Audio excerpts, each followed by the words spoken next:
Au sommet de la montagne des nuages, vivait la dragonne Sylphine avec son petit Léo. Léo aimait se cacher sous l'aile chaude de sa mère, tandis que Sylphine lui chantait des chansons sur le ciel. Un jour, Sylphine lui chuchota. « Je vais chercher des baies rouges de la montagne, mon trésor. Reste tranquille et ne sors pas de la grotte. » Sylphine fit ses adieux à son petit et s'envola vers les vallées, le cœur un peu inquiet. Sylphine ne savait pas que la sorcière Morgane l'observait de loin à travers sa longue vue magique. Morgane voulait un petit dragon pour préparer une potion spéciale qui lui donnerait le pouvoir de voler. La sorcière se glissa dans la grotte, silencieuse comme une ombre, et attrapa le petit dragon endormi. Léo dormait profondément et ne sentait rien lorsque Morgane le déposa dans un panier d'osier ensorcelé.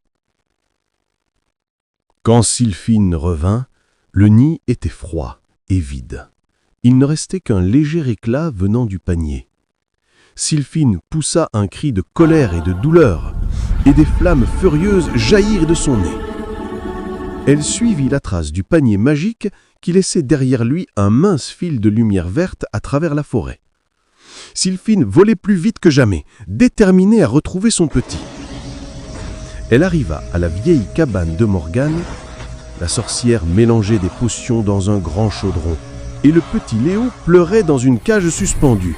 « Rends-moi mon enfant, sorcière !» Mais Sylphine ne souffla pas de feu.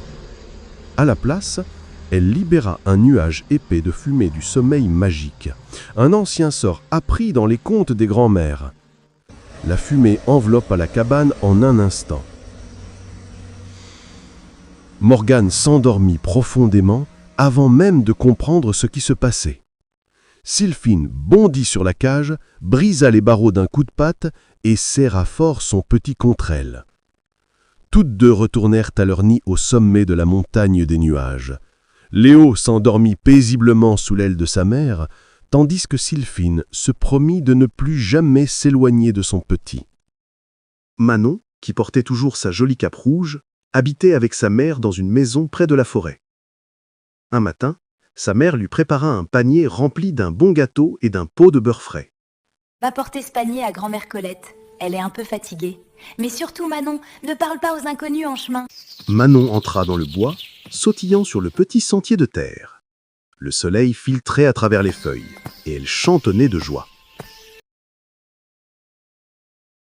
Soudain, un grand loup gris, avec une queue touffue et des yeux jaunes, sortit des buissons. Il avait l'air très poli, et il fit un petit salut. « Bonjour, jolie Manon. Où vas-tu avec ton beau panier ?»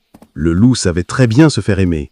Manon oublia la promesse qu'elle avait faite à sa mère. Manon lui raconta tout, le chemin, la maison de grand-mère Colette, et qu'elle y allait seule. « Tiens, cueille ces jolies fleurs pour elle. » Pendant que Manon cueillait un beau bouquet, le loup courut le plus vite possible jusqu'à la maison de grand-mère Colette. « Qui est là ?»«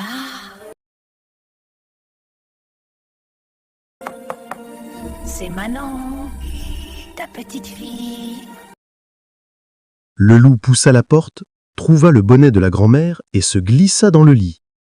Quand Manon arriva, elle trouva grand-mère sous la couette. « Grand-mère, que tu as de grandes oreilles. »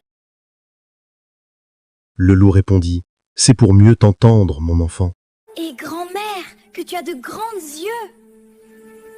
Le loup ne savait plus quoi répondre. Il ouvrit sa gueule pour crier. Et grand-mère, que tu as une grande bouche.